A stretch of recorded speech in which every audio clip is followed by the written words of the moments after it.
뉴스 속 경제 이슈는 더 쉽고 깊게, 최신 고용 동향은 더 빠르게 전해드리는 고용 브리핑 365 시간입니다. 이재동 기자 안녕하세요. 안녕하세요. 네, 오늘 어떤 이슈인가요? 네, 코로나19 사태로 내수 경기가 직격탄을 맞았지만 명품 같은 고가 제품 시장은 딴 세상 얘기라고 합니다. 백화점 앞에는 명품 제품을 구매하기 위한 사람들이 꼭두 새벽부터 나와서 줄을 서 있는 모습 뉴스에서 자주 접하셨을 텐데요.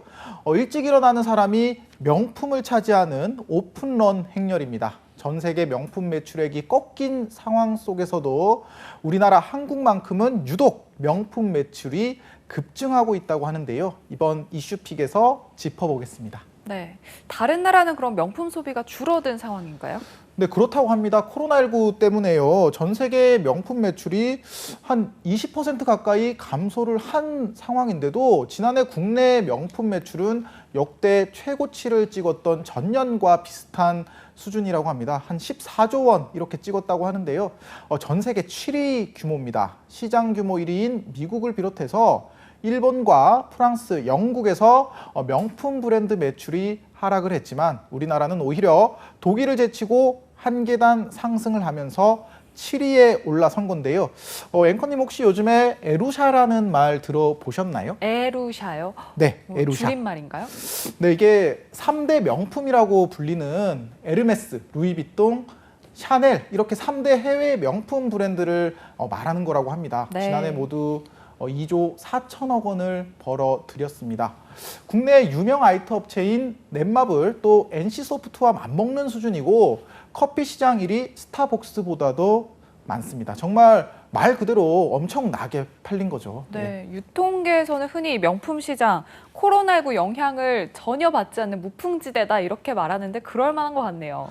네, 맞습니다. 그 백화점 명품 매출이요, 사상 최대를 기록했다고 하잖아요. 그래서 이게 백화점 수익도 덩달아 늘었던 구조였는데 백화점 매출에서 명품이 차지하는 비중은 지난해 30%로 전년 대비 6.7%가 증가했습니다. 네, 근데 다른 나라에서는 이 명품 소비가 줄어드는 상황인데 왜 유독 우리나라에서 이 명품 소비가 또 인기가 이렇게 뜨거운 걸까요?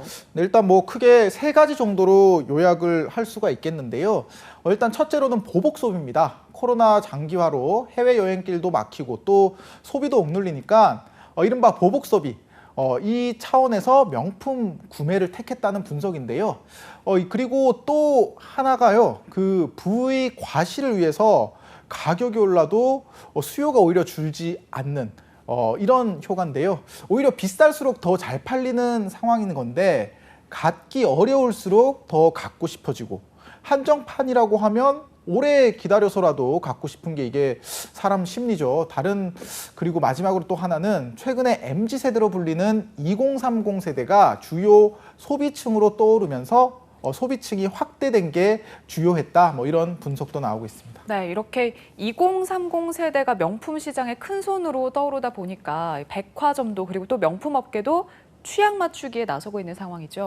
네, 맞습니다. 실제 백화점 명품 구매 고객의 절반이 20대와 30대인 것으로 조사가 됐습니다. 그렇다 보니까 이 세대의 입맛에 맞는 브랜드들은 호황을 누리는 반면에 선택받지 못한 명품 브랜드는 하락세를 면치 못하고 있습니다. 성주그룹의 대표 브랜드 MCM은 지난해 매출이 3,126억 원으로 전년 대비 37%, 또 페라가모도 매출이 1,056억 원으로 30% 각각 감소를 했다고 합니다. 명품 소비를 주도하고 있는 2030, 일명 MZ세대의 취향을 얼마나 제대로 반영했느냐에 따라 올해도 브랜드 간 실적 격차는 더 심화할 것으로 전망이 됩니다. 네, 상황이 또 이렇다 보니까 코로나19 이후에는 가장 비싸거나 가장 싸거나 이 두 가지 상품만 잘 팔린다 이런 이야기도 나오잖아요. 네, 맞습니다. K 양극화다 이런 말이 지금 나올 정도입니다. 네.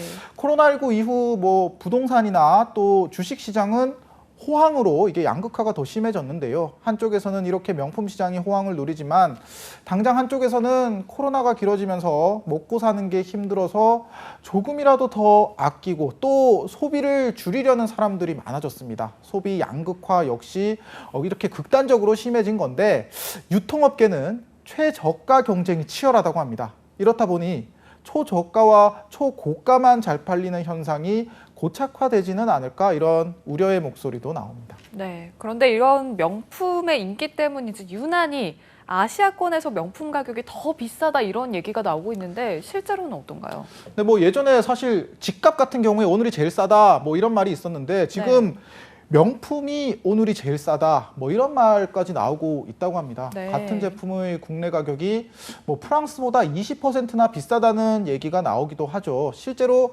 명품 업체가 계속 값을 올리고 있어서인데요. 루이비통은 지난해 1월부터 현재까지 7차례, 또 샤넬은 4차례, 에르메스는 2차례 가격을 올렸습니다. 올 상반기만 해도 프라다는 5차례나 올렸는데요.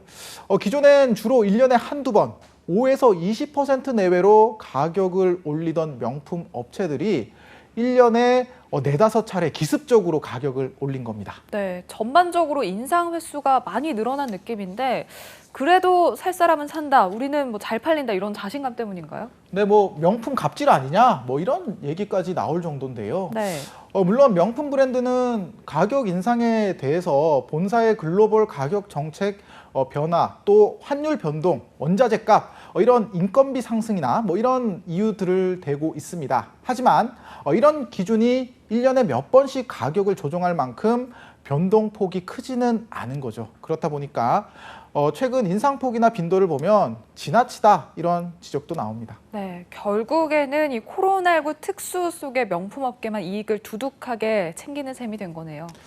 네, 그렇습니다. 업계에서는 이게 코로나19로 명품 브랜드의 글로벌 실적이 악화되니까 가격 인상에 나선 것으로 파악을 하고 있습니다. 명품 브랜드 대부분이 고정 비용이 많이 드는 사업 구조이기 때문에 가격이나 판매량을 통해서 수익을 유지하려 한다는 건데요. 다른 나라에서 줄어든 수익을 아시아권에서 채운다는 지적도 나옵니다.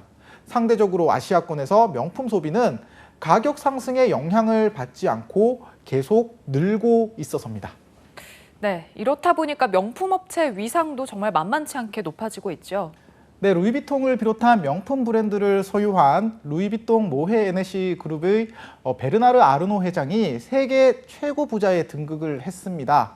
지난해 3월까지만 해도 자산이 760억 달러 정도였는데 지난 24일 1,863억 달러가 됐는데 불과 14개월 만에 자산이 145%나 늘어난 셈이죠. 아마존이나 테슬라, 구글, 페이스북 같은 미국 테크 기업이 차지하던 1위 자리를 패션 왕이 차지한 것은 굉장히 이례적입니다. 네, 그만큼 매출이 상당히 많이 늘은 것 같은데요. 네, 오랜만에 또 유용한 경제 용어만 쏙쏙 골라 소개하는 뉴워드 들고 오셨다는데 어떤 내용일까요? 네, 배불런 효가 들고 나왔습니다. 가격이 오르는데도 수요가 줄어들지 않고 오히려 증가하는 현상으로 상류층 소비자의 소비 행태를 의미하는데요. 미국의 사회학자이자 경제학자인 소스타인 베블런이 주장해서 붙여진 용어입니다. 오늘 짚어본 것처럼 명품 가격 아무리 뛰어도 없어서 못 살 정도로 인기를 누리고 있고요. 또 값비싼 기금속류나 고급 자동차도 경제 상황이 악화해도 수요가 줄어들지 않는 경향이 있습니다. 네, 명품 시장 성장에 우리나라를 비롯해서 아시아 지역의 기여도가 유난히 높다는 점이 씁쓸하기도 합니다. 오늘도 이재동 기자와 함께했습니다. 고맙습니다. 감사합니다. 네, 지금까지 고용브리핑 365였습니다.